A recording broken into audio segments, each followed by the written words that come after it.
$200. How much? 200. And the guy down there used natural gas on them to pump water in these big irrigation pumps down in Coolidge. Are you going to go in and sit in the tail? Yeah.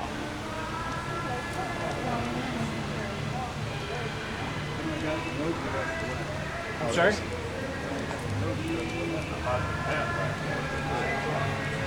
Let's try it. Let's take more.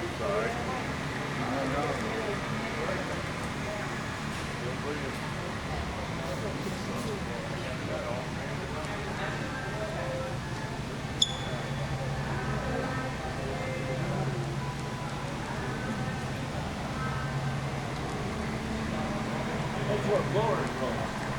What's that?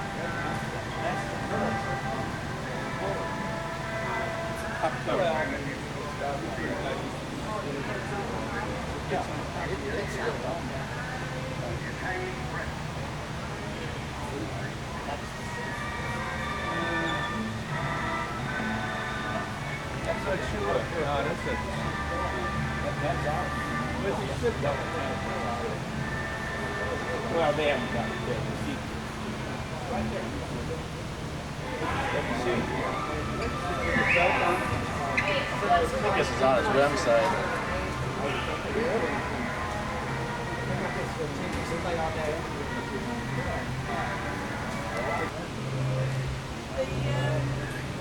The tour has already started, but we can catch up with it and then come back here.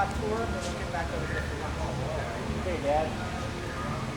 Get a chance to watch this B-26 Marauder movie. It's very good. Oh. How they were built. I believe it's narrated by Cecil B. DeMille. Okay. I've seen all his movies. I've heard his voice. It's very dramatic, and that has got to be Cecil B. Yeah. Oh yeah. We'll be here. This is what we call the North Hangar. Okay. And we'll go past the South Hangar. Go down through the back lots. And come back up here. Yeah. I think you guys are scheduled to eat around noon or something like that. Have any trainers out here like AT6 or PT19? Yeah, you're going to see one over the South Hangar. We have a BT actually.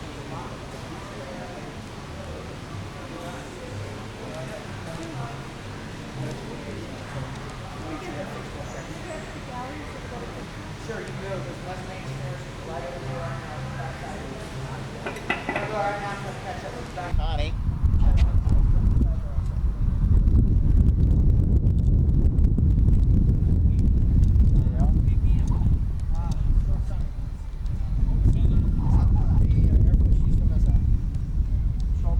This Connie here. I hate to say that TP40 out there. Fiber sweat.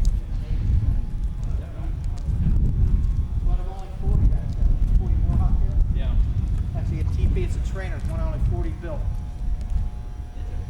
There's a PT19 in there, I think I saw. I've never seen one. Look, there you see the double cockpit This right is here. P40 train. Oh my. We had the Flying Tigers in here back in the spring. Yeah. And he took some of them up and Oh man. handled it. This is not a restoration.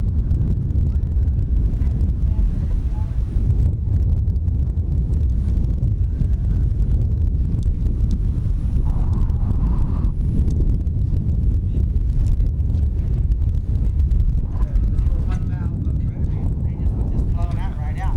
Yeah. They only used it once, and that was it. You mentioned that, or the other gentleman mentioned that History Channel B-26 heavy metal episode. Was that shot over in that area? I didn't work here when they shot Okay. that, but I'm sure they did because it just probably flew all around here and shot the. We have a 5,000 foot runway that runs down to 4, and then the 25 footer at 100 runs this way, and then the Sunderland has to be towed out to the lake. Oh, is that right? How many acres total? 3,000. Wow. He's gonna. Kermit will probably end up being the Walt Disney of aviation. He's intending on building a huge attraction Is he? there Yeah. for all ages. That right now that we get a lot of bomber crews, the guys Yeah. who work, you Oh, get yeah. some. But the more he's adding more and more every day, so looks like we're gonna go right to the engine shop. So you're, I think it's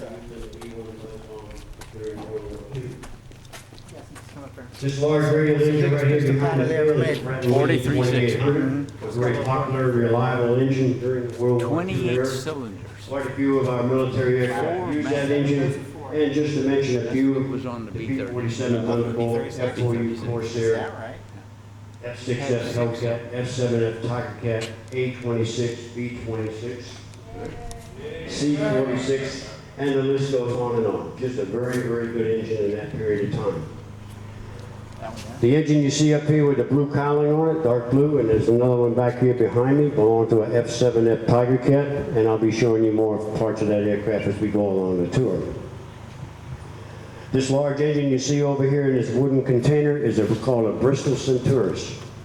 That type of engine was built in the UK, and one of the aircraft they used. Maybe go out of the deviated area. I know.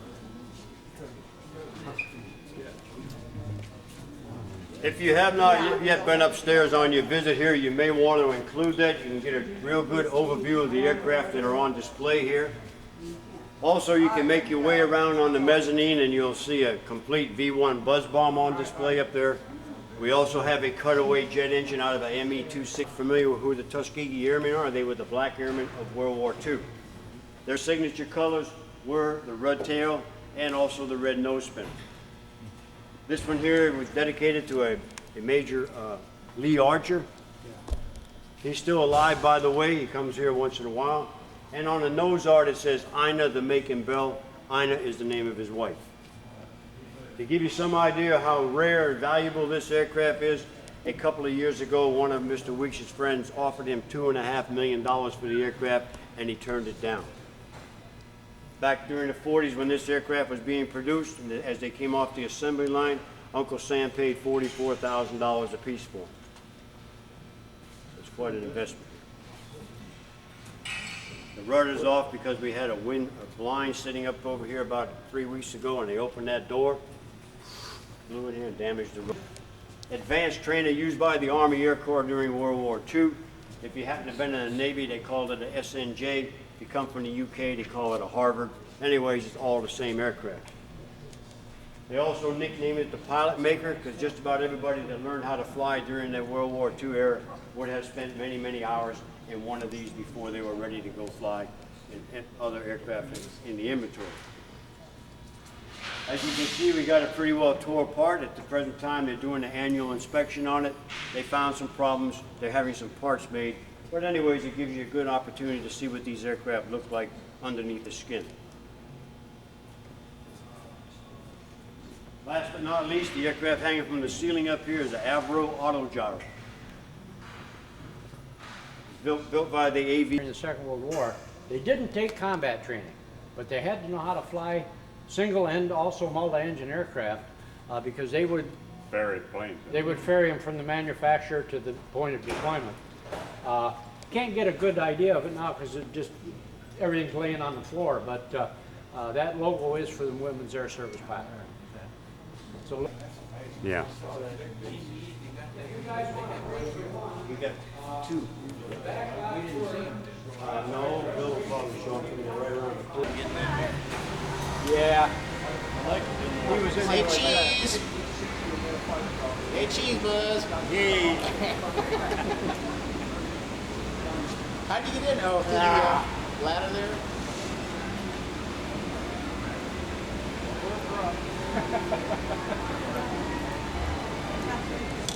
We had a plane called Hannibal. We had a British crest on it, and what had happened was how we come.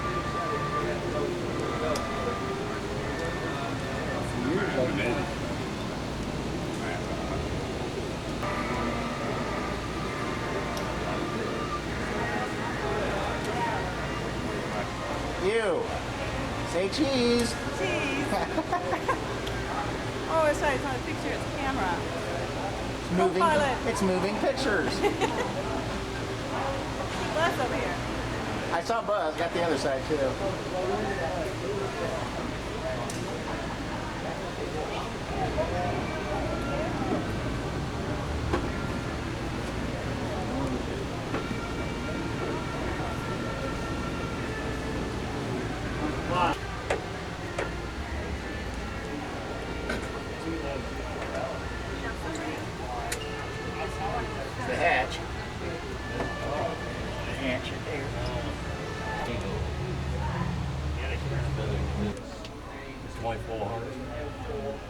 take off 2400 RPM to 60 inch manifold pressure.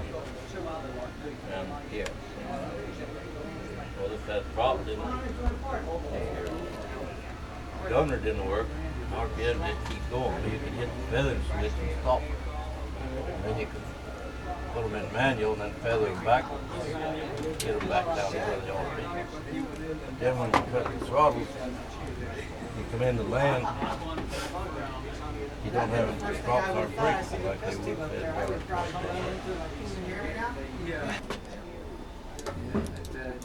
they The bottom hatch isn't open to get in there.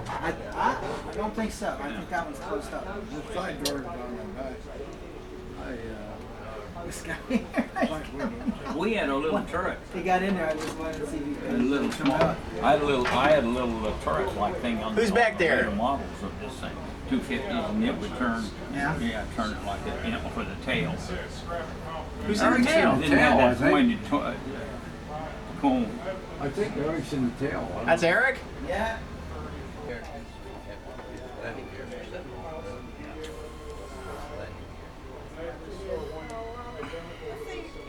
gonna take off. What's the first thing you do?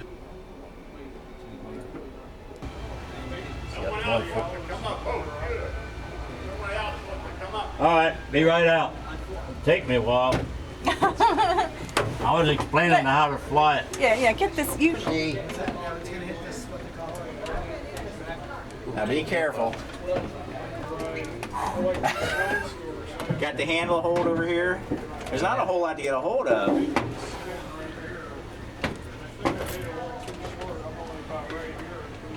A little easier.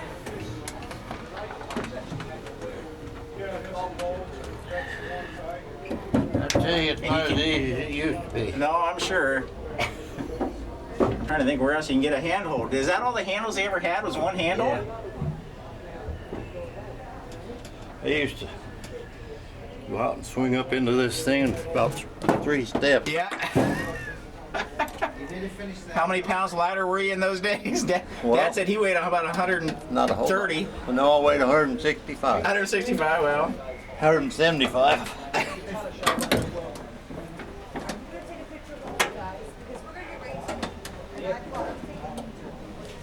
All right. Who else is coming? I'm just trying to get some video here. Look at the yellow seats.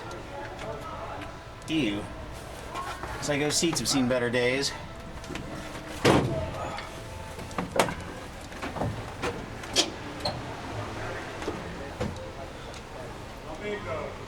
So you're down in the bomb bay or the nose cone? Bombardier compartment, yeah. See that pedal over there will fold up. There's a button in the back of it, and it hinges. It fold up or back? It hinges over. See the button behind. See, look at this one that's already folded. Yep. On the back side of it, there's a little lever. You just push it in and it rotates out of the way. Okay. That's why the seat, that's it. Go ahead and close it. I got you in frame. Huh. Uh-huh.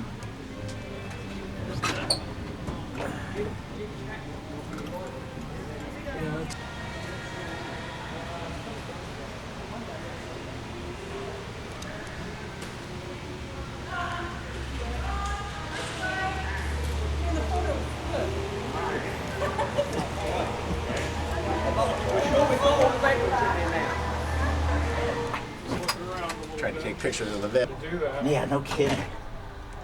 Ouch. You gotta get out.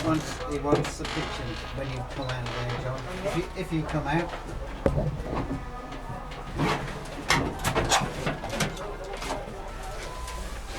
Yeah. Yeah, he's in the nose. Frank. Oh. Norton bomb site. Wow.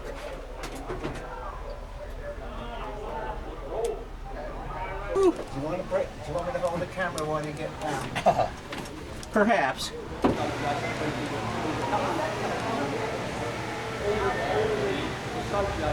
Brackets are for the dome. It would hinge down and latch into this. Okay. So you could drop that down and then put this one up or vice versa. Huh. Later ones they put Yeah. a hole in the roof and it was, you could open Hey, guys. it from the outside. Say hello. Hey, there's Dana. I'm the co-pilot here. Frank's taking a picture. Yeah, you're a co-pilot now. I just crawled into that bomb bay. You talked about a chore getting in and out of that area. Or the nose cone, Yeah. bombardiers area. Did you go in there? Woo, yeah. Well, see, Hey, the Frank, turn around and say hello. Well, one of my He buddies, turned around here. He's Say hello, Frank. I got you on camera. getting you on the. That was the standard for some Hello, Frank. hi there. No, One of my buddies went to talk earlier and Yeah. he flew it missions and quit. He said it took 17 seconds to get out of there. So he said that's true. Actually, catwalk they had to walk across. There you go. You talk about not a whole lot of area. You're the smallest guy that's come through there. You should just be able to zip right I through went through there. it this morning too, so Oh yeah, I can fit through there, so that's not Oh, look at you. What do you weigh? 5 pounds? Wet? So 6.5 wet. the relief tube starts where? Oh, you just pull this thing out. yeah, and then it just drains out. There was a little thing So stuck they'd on the open this bottom. door, pull that thing off, and pee in there, right? Well, or maybe they stood over here and did it. well, I don't think you'd want to stand The up guy and was walk. telling me a story about the major over in Britain that had never flown in one, and they took him up and they told him to put 1 foot there, 1 foot on the Bombay door. All of a sudden, the Bombay door opened. Oh, And the radio guy had to jump back and grab him and jerk him back into the plane. They got him on the ground. He said, "I thought you guys nice. tail section of the Bombay." Yeah, you know. When you look at it, if you look at the old stuff in like old submarines, you would blow into that and say something. 'cause Yeah, I some of think the, I would have figured it out after a while, you know. Some of the trainer aircraft used that. They used to Rear Bombay. Yeah. Instead of being in the front, they kind of wide off. And you had like a, I glass mean, they couldn't talk windows. back, but the instructor could yell it down. It is moving the plane. Guy, he had this flight instructor. If he did something wrong, he blew a peanut through there. Thing was, he didn't know which era we go into because depending which way it went through the line. Wow, look at that. Is this for the big 1,000-pounders right there? Yeah, at least sometimes they carried 2,000 pounds. Oh, I guess they could, couldn't they? Why they just carry one on this side? Yeah, one on each side. Is that one of those on that side? Yep, there's a big one. Well, not quite the same, but it's got. Yeah, we're it's got coming down. a hole in it.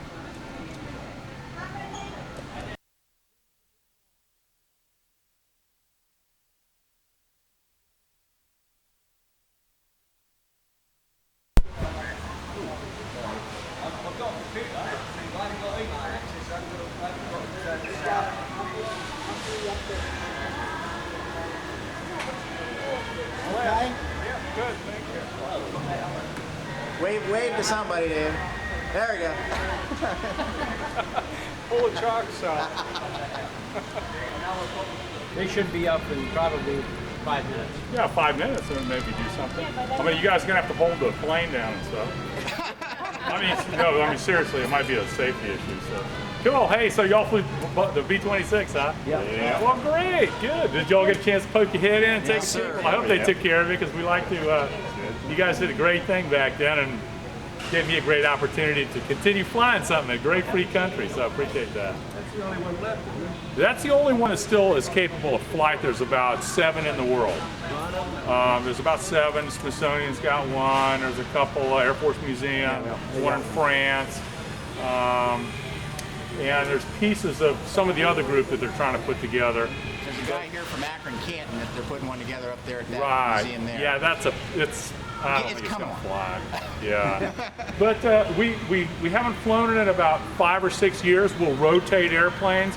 And the kind of the new kid on the block's the B-25, so we've been flying it. It's out of annual right now, but just out of annual, and we're going to get it flying again in about a month or two. So, so this one basically, when the new kid on the block showed up, we'd flown this one for about 3 years. Brought it back from California, did a bunch of air shows with it. Went to MacDill. I'm the last pilot to fly out of MacDill.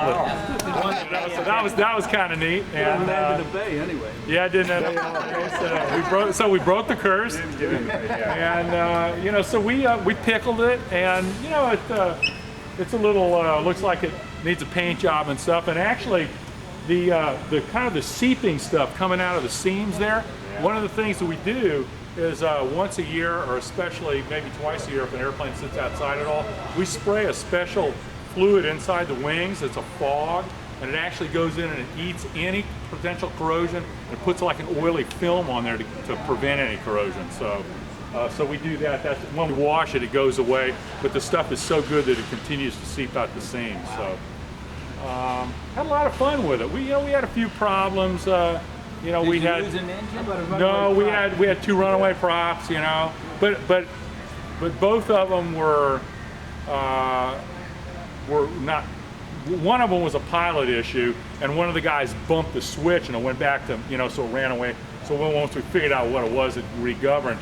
The other time, we had a bad switch, and we had to go to manual, and we flew it for about 3 or 4 legs, just flying it with manual, which is, I didn't like doing that, but you can do it. So with the toggle switch? With a toggle switch, yeah. This is a short wing. Did you ever get a top speed out of it? Or? A top speed.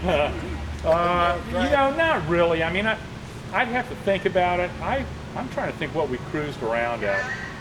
When you're buying the fuel, we were probably cruising about 30, 20, 2,000 RPM and about,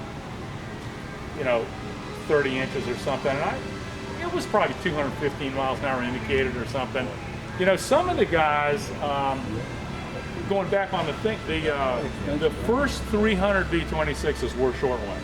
And they had no designation. They weren't A's, or it was a straight V-26. This is 103 off the line. This is an original short wing, short tail.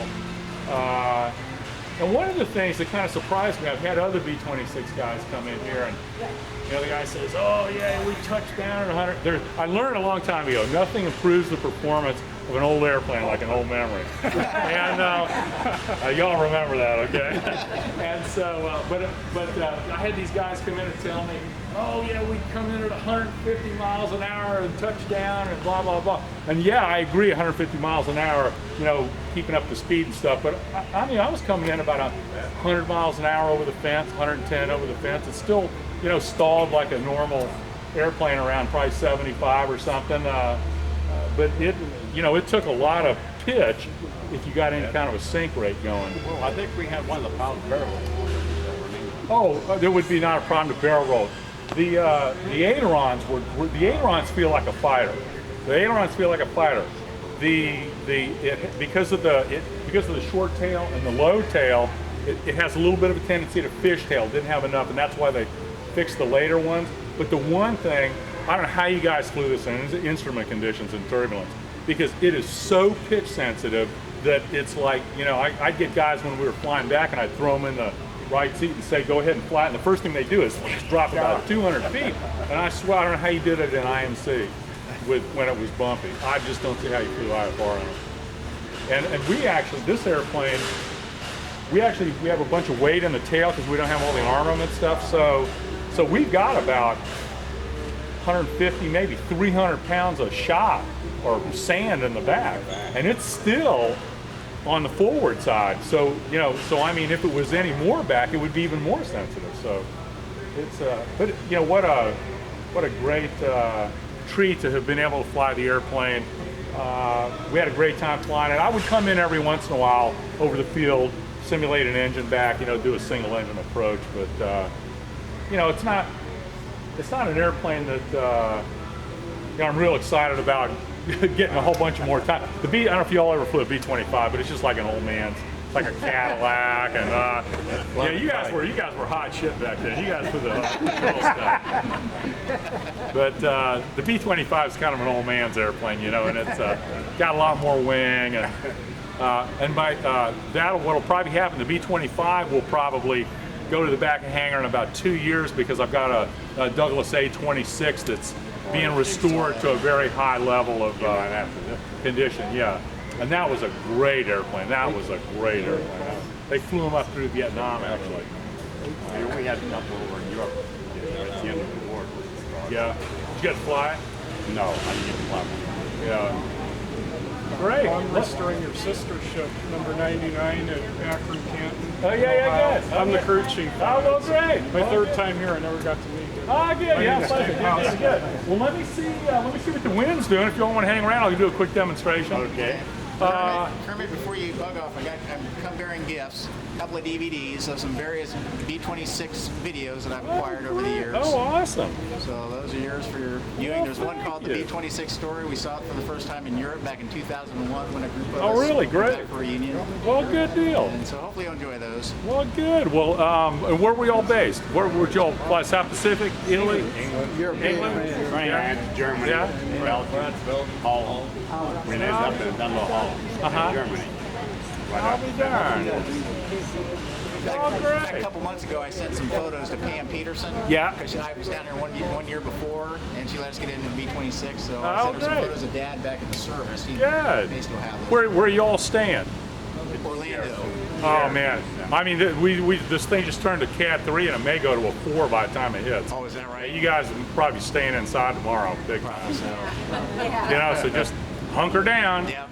Let me go see what we can do. Is the other tour coming back? Well, they're here. Okay. Well then, let's push it out and see what we can do. We'll go do a quick tour. We'll do some flying here, guys. All right. Thanks, Kermit. Yeah, because it's probably going to be windy and noisy. So, and if you can get me a bunch of guys, I want to hold the wings down because this thing's going to take off. Good buddy of mine. Yeah. Good deal. We go way back. Bruce does. Go ahead. He's just a regular guy, just a regular When- millionaire guy. Yeah. When I first saw him in the airport, damn, he had a sweatband here. This little torch thing, I think. The torch, you know. You know, we're, Yeah.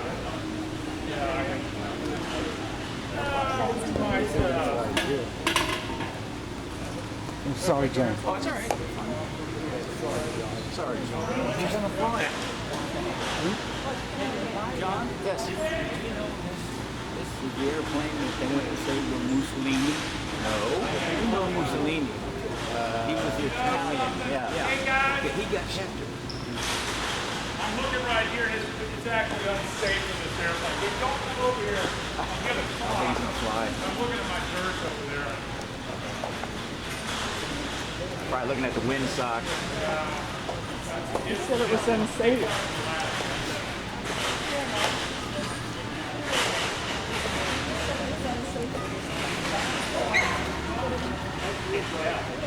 Shirt and back of me, I start talking to him. It's not you. Yeah, I don't think it's big time. Be exciting.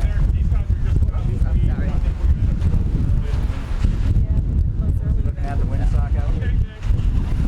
They're going to get a little, they're going to set up a sound system. We'll put everybody in the thing.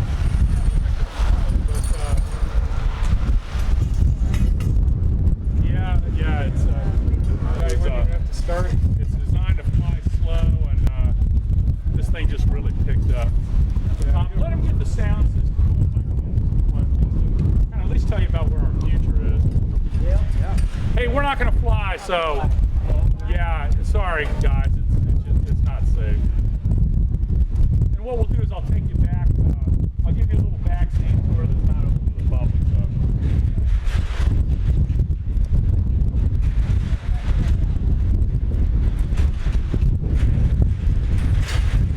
Actually, if we all want, let's just move under the wing right here. And yeah, just don't trip on the rope there or anything. But I think $1,800. You do, my guy. You got to be one of the high time guys.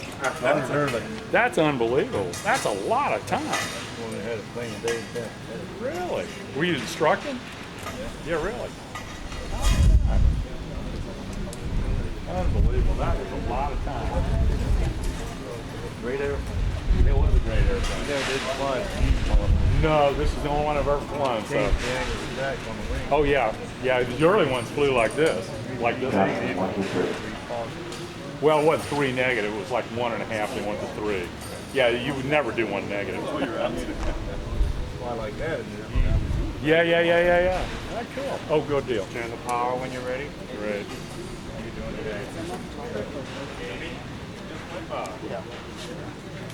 Good deal. Hello. Can everybody hear me okay? Yes. Sorry about the wind.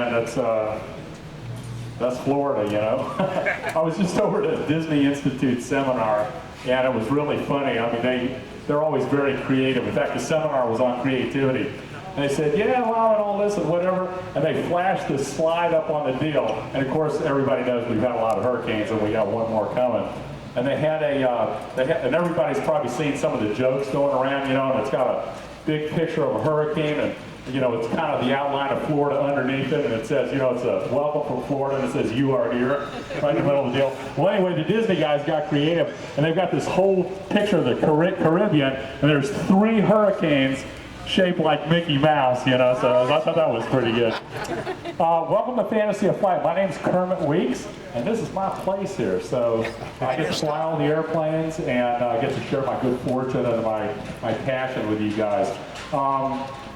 When I was a little kid, I was always technically fascinated with things, and I like to, can we get that sound off? The overhead? I was always technically fascinated with things, and I think everybody can relate to the fact that we're all products of our experience in life, where we've come from, our past and everything. And I hope everybody out there has a passion.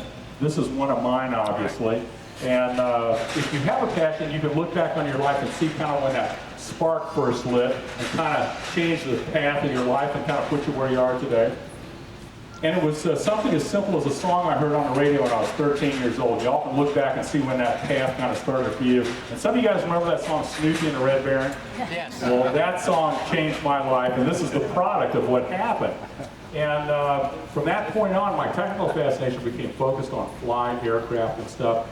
Family moved to the Miami area shortly after that. My next thing is kind of set my path in life. I met a gentleman who was building his own home-built airplane when I was 15. And I thought, man, I like airplanes. I like to build things. This is kind of a match made in heaven. So I bought a set of plans when I was 16, and I built most of my first flyable airplane my last year of high school. I was 17 years old. And I'll show you that at the end of this deal, because I'm not going to be able to fly. I also competed on the high school gymnastic team, and I started to learn how to fly about that time. And since I was used to flipping around in the gym, when I started to learn how to fly, I began flipping around in the airplanes. And I eventually realized very quickly that I wasn't going to win any Olympic gymnastic medals. And I thought, man, one day maybe I had a dream. One day I could make the U.S. aerobatic team. And I joined a local club, started learning, trained, did a couple little contests, worked my way up. And lo and behold, I ended up quitting my college pursuit of an aeronautical engineering degree because it wasn't happening fast enough. I came home, designed my next airplane, built it from scratch, and in that airplane I made the U.S. aerobatic team when I was 24 years old. Wow. It was really, really pretty cool. And the following year I went to my first world championship in Czechoslovakia. It was in 1978. And surprised myself, all my teammates out of 61 competitors, 18 countries. I ended up second overall in the world. I got 3 silvers and a bronze. And anyway, I later went on, designed and built another airplane. And in those 2 airplanes, I flew about 15 years with the team. I won 20 medals. I was 2 times U.S. national champ. About halfway through my aerobatic career, through some good fortune of my grandfather sharing something amongst my family that I did not grow up with, my interests were already set. All of a sudden, in my mid-20s, I could see my future held the potential financially to pursue my dreams. And I had this fascination with flight. I had this fascination for historic airplanes and stuff. And I'd been flying aerobatics for a number of years then. And I started collecting some old airplanes. I bought 1, I kind of bought 2, bought another one. I said, you know, hey, maybe I should set up a museum down there. So we started working with the county to build a hangar and start a museum, and collected some more airplanes. And it took a lot longer to build the hangar and deal with the bureaucracy than I thought. It took me 4 years. By the time I opened the hangar doors in 1985, I had out-collected the facility that we had, which was about this big. So I had more airplanes than I could fit in my hangar. Scratched my head, I realized I was in this for the long haul, and I needed to control my own destiny. I wasn't willing to put any more money into a facility that I didn't own. So as the doors were opening in Miami, I was looking for property in Central Florida. I realized I wanted to make it a successful business. I was in this for the long haul. I wanted to share my passion, my good fortune in a different way. And when I came up here, I realized what the local competitive market was. I see now life's just been leading me with a carrot all along. And, I realize we have an opportunity to create something very profound here. I think there's an unbelievable opportunity in the attraction industry in Central Florida. In 2 years, Disney's going to be a 50-year-old product. And Walt changed the whole landscape of the amusement park industry back in 1955 when they opened in Anaheim, and took the whole industry to the next level. And that's what our focus is going to be, is to try and do that. I think the way to do that is basically what Walt did, is take what is the existing, what everybody has right now, the technology, the rides, the theming. We're going to develop characters and things like that. And what I think the next generation in the industry is to wrap the product around something that has a higher purpose. We're going to be everything that they're not. We're going to focus on real imagination and do things in a way that I think will touch people in a way that will not so much teach them about flight or aviation or airplanes, because I learned a long time, not everybody likes airplanes, but I think everybody has a fascination for flight. And I know there's a lot of airplane enthusiasts out here, and I'm sure there's probably a few girlfriends and wives or kids that got drugged out here because somebody wanted to look at airplanes. And the airplane guys are going to love me no matter what I do. But in the future, those are not the people that I'm going to focus on. I'm going to try and create a product that everybody that comes in the door can relate to. And I realize, I think the way that we're going to do that is not to focus on airplanes and technical stuff and all that, because you can buy a book and learn all that.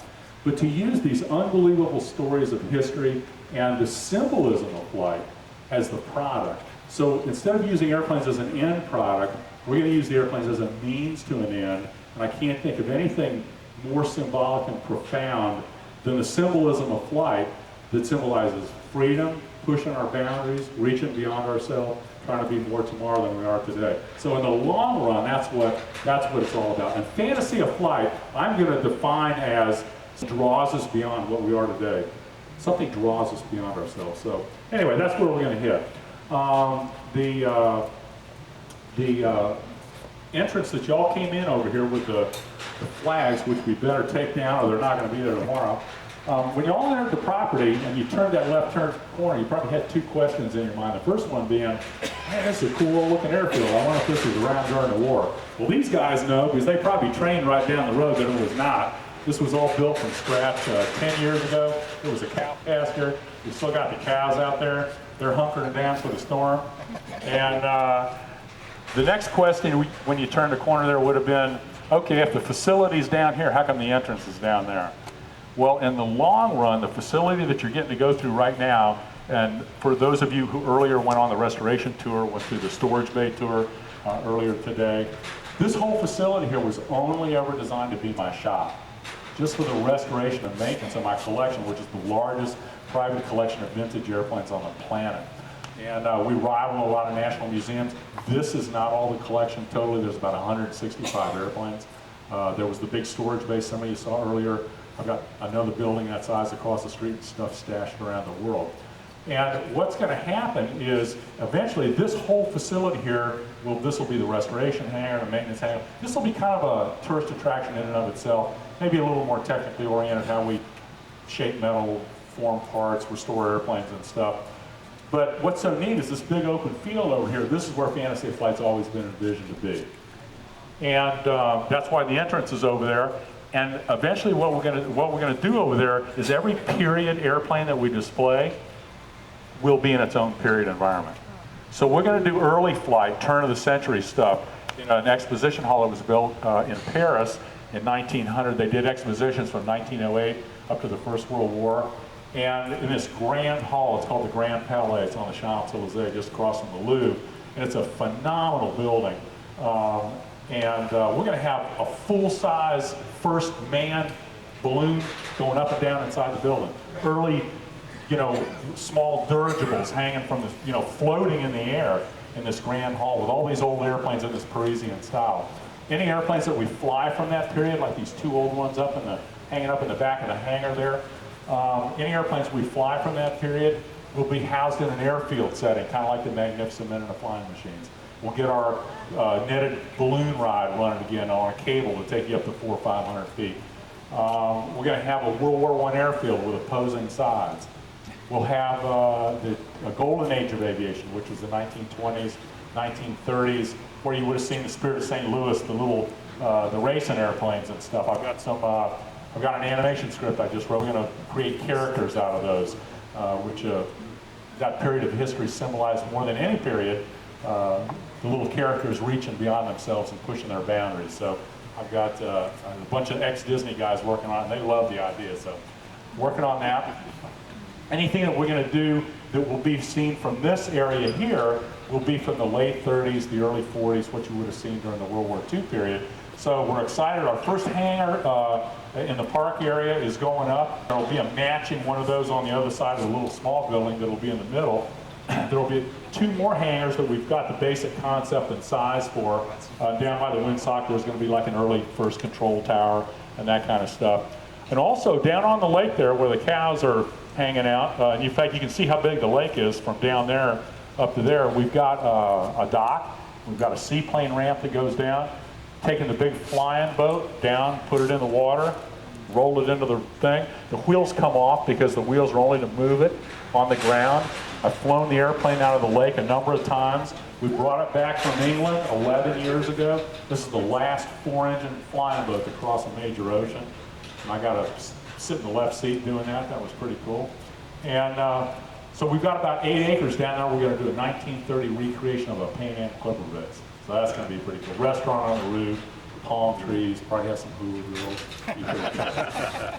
Anyway, we've got this 100-year chunk of history, which is basically the history of flight, that's never had more diversification of technology, fashion, music, architecture. We'll get to take advantage of all that, take you back into time, and we're going to create, the airplanes, we're not going to look like this. This is kind of museum-y.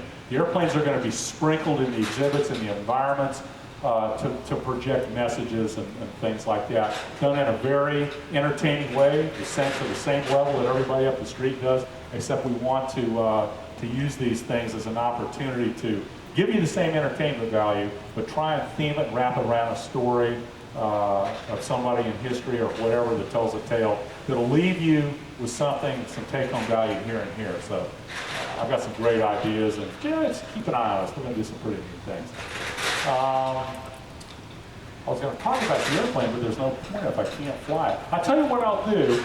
Let me walk back. I'll show you my first airplane, and it's kind of in our little reception area, and you can kind of go back and see where our I do have to tell you a quick story. That was my wife here just a second ago in her brand new car that I just bought her. And I got to tell you, this little airplane back here was designed and developed by the Germans as an observation airplane. It could take off and land in a very short distance, could fly very slow for observation. And it's called a Fiesler Storch. And Storch means stork in German. And when the airplane lifts off, the landing gear legs extend down about another 1.5 feet. It has long legs. The Germans thought it looked like a stork, so they called it the Storch. And my daughter, I have a new baby daughter. She's 7.5 months old. It's just been a real trip because I never expected to be a father. And when she was 6 weeks old, we were going off to a wedding that my sister's cousin was having. And it was a long drive, and Katie was 6 weeks old, and we thought, man, it was an 8-hour drive. And we said, no. And I got some friends over at Lake, and I said, let's charter an airplane, because they have an airport at Panama City, which is where we're going. So we were going over there, and the day before, the light goes on in my head, and I go, oh my God, this is going to be my daughter's first airplane ride. I can't take her up in a Spam can, like a modern airplane. I got to take her up in something cool. So we rushed around. We got something real quick. I got my photographers from the marketing department, and I said, okay, we're going to take her up into storage. And I didn't realize it until after I videoed it, took a bunch of pictures. We got a picture in front of the airplane, and the caption that we sent out up to the press was, yes, babies really are delivered by storks. If everybody will follow me, I'll show you my first airplane I built when I was 17.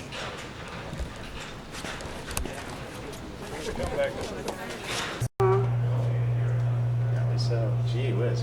Did you get the feeling that's his only child? Yeah. He said he never thought he'd be a father. Do you think he's kind of advertising a little? I got one museum going. Maybe I should get my original airplane back because it was part of my history. I completely forgot about it. And when we walked in, the first day we opened the museum, the guys had the airplane shipped and cut the deal. Had the airplane sitting there waiting on it. So that was pretty cool. So it was pretty neat. It's a modern airplane. It has a 150 horse Lycoming in it. But it was just fashioned to look like a World War I German fighter plane.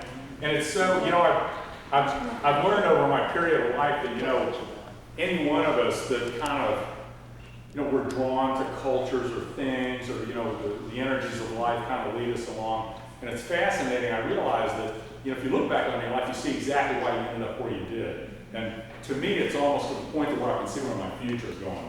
Because I realize what a setup I had. And, you know, you resonate with energies that maybe define your past or even maybe a glimpse of your future, you know. So it was curious, and I'm sure you can all think of those things where, you know, for me it was like my DNA was pre-coded. And you know, as soon as I saw heard that Snoopy and the Red Baron song, it was a cue for me. And it was kind of a synchronistic event in my life that set me off on a path. And so it's kind of, I don't know, it's kind of interesting.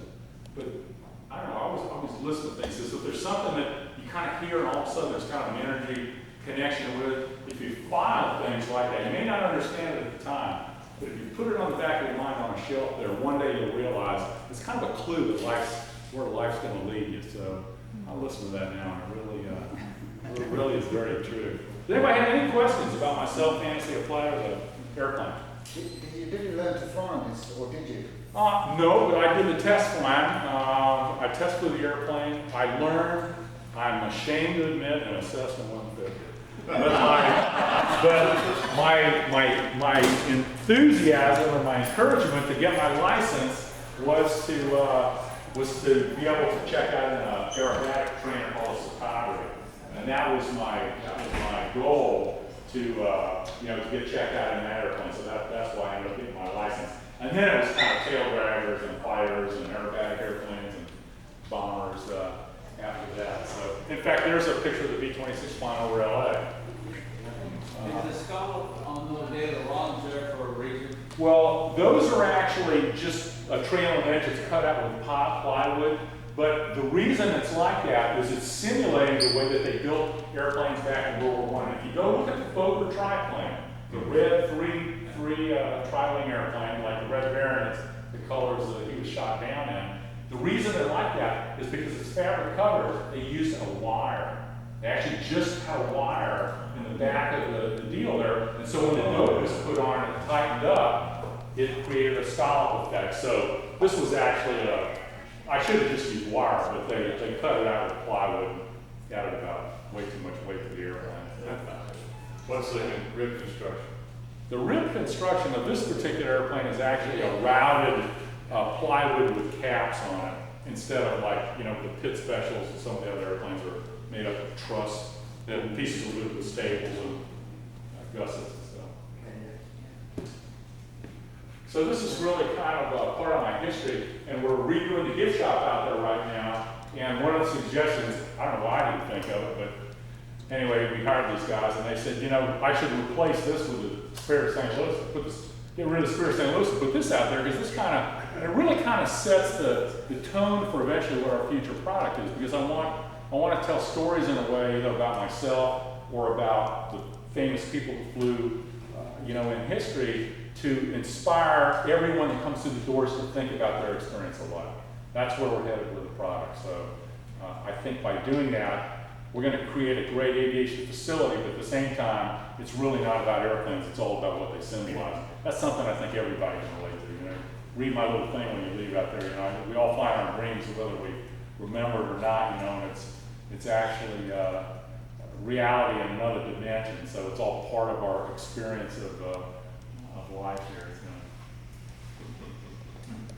Are you an only child, or no, I have two. I have a younger brother and a younger sister. It's about nobody in my family flew. Everybody kind of had different directions,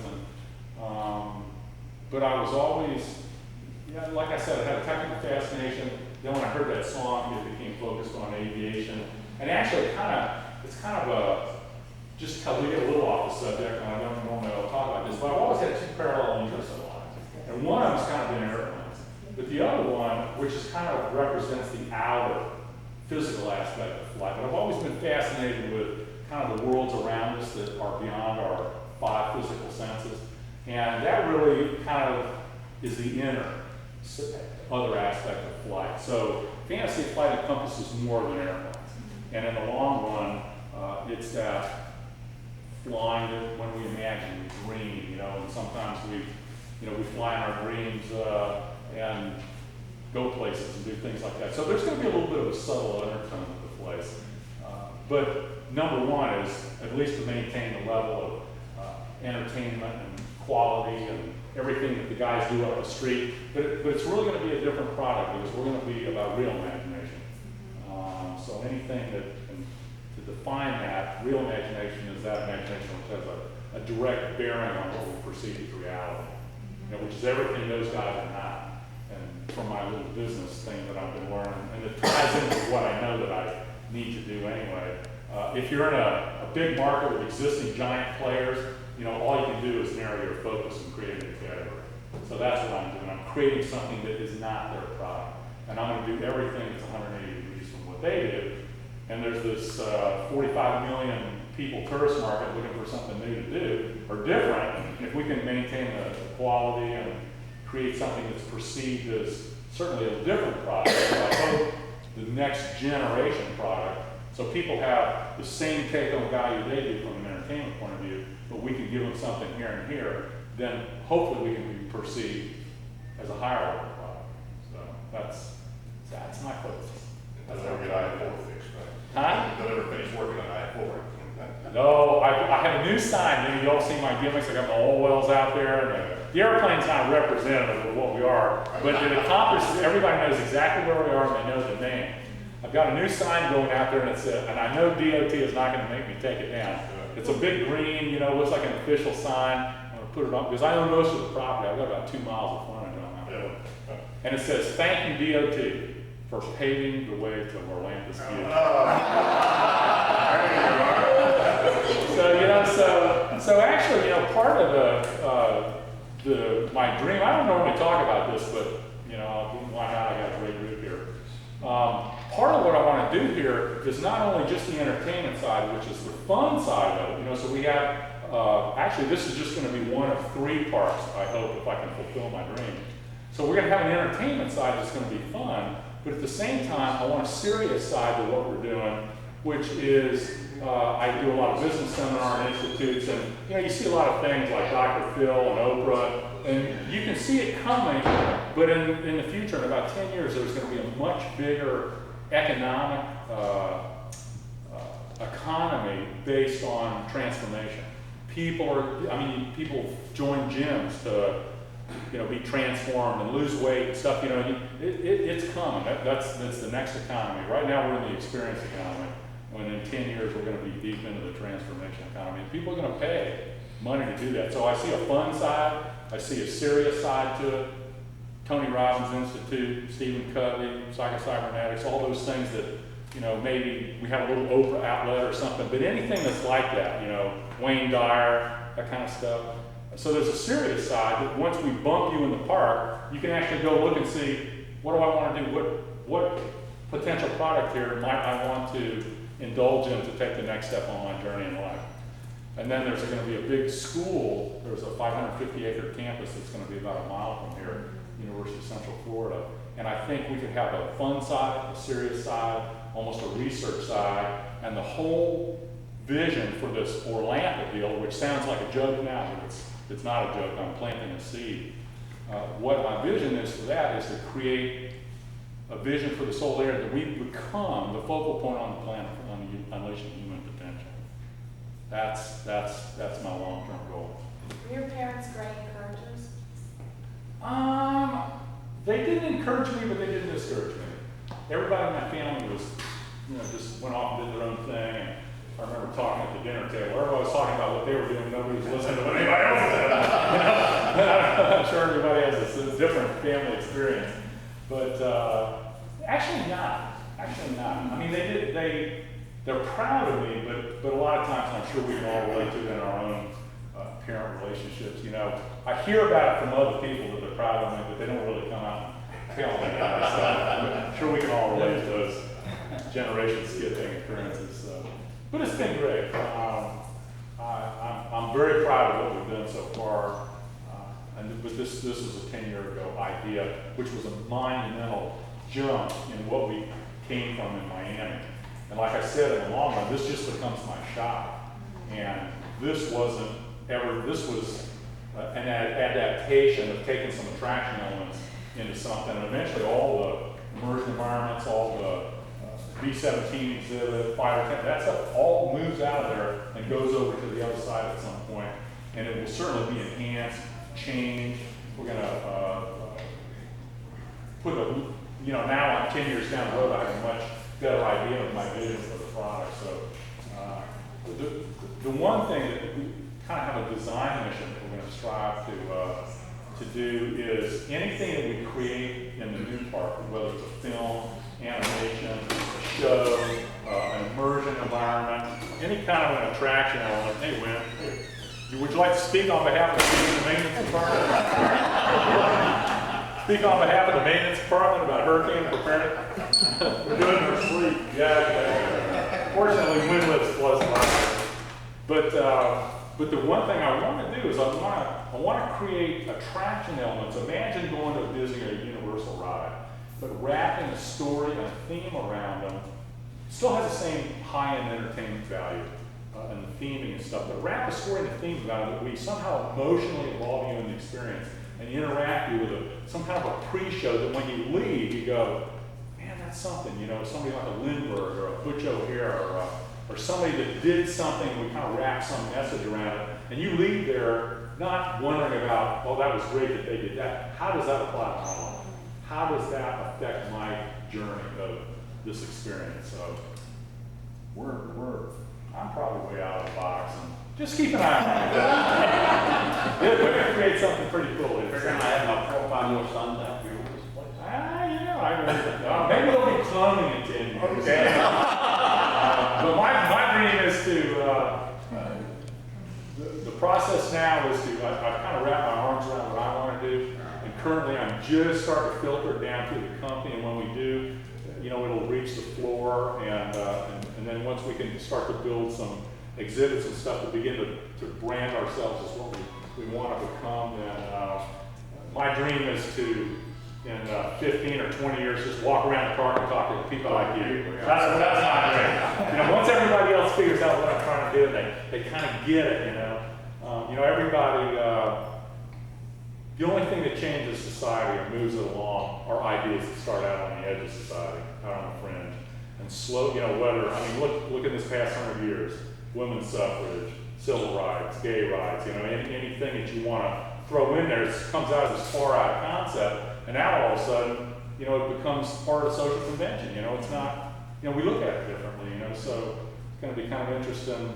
You got to be thinking 20, 50 years down the road, you know, what's coming. And, you know, everybody individually is on a journey in life, and collectively, countries and the whole planet is on a journey, you know, so we need the planet needs to take the next step as well. So that's kind of part of what we're doing here today. To teach history in a way that brings people closer, because the one thing that, you know, I've been hanging around the museum guys for so long, and unfortunately, I think most of them have their head in the sand. And I did for 20 years too. I mean, I was right down there with them.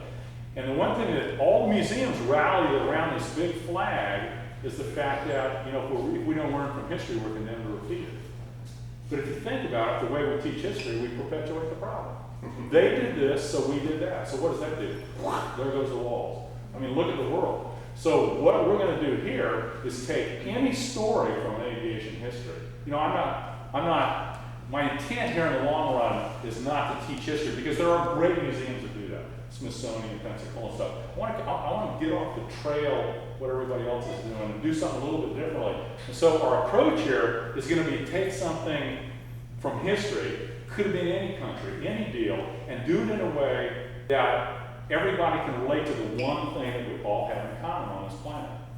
The one thing we all have in common on this planet is the human experience.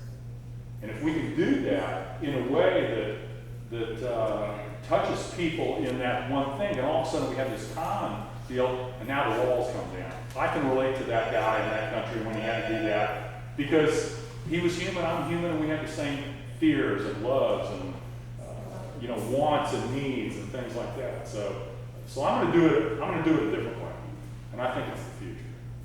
I think it's the way to help change the planet. I think we've been doing things wrong for the last 12,000 years, and I think it's proof of it. Just look at the upcoming election. Yeah.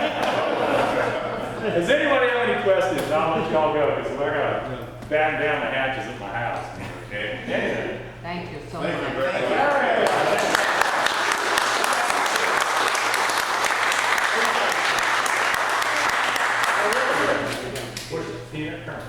Oh, if your parents have to say, I'll say it. I'm proud of you. Have y'all come here before? Oh, really?